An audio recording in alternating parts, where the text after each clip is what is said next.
देशभरातल्या आदिवासी समाजाचे प्रश्न त्यांना माहिती आहेत. महाराष्ट्रातल्या कानाकोपऱ्यात राहणाऱ्या आदिवासी समाजाच्या आशा आकांक्षा आणि अपेक्षा या मायाताईंना माहिती आहेत आणि म्हणून त्यांनाच आपण राज्यसभेवर पाठवलं पाहिजे.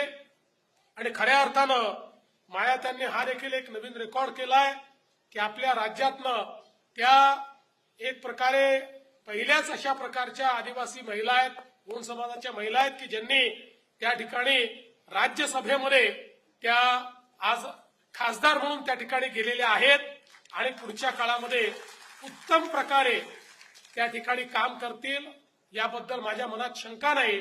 कारण इतके वर्ष मी बघतोय, गेले 25 वर्ष सातत्याने निस्वार्थ भावाने काम करणं ही त्यांची प्रवृत्ती आहे.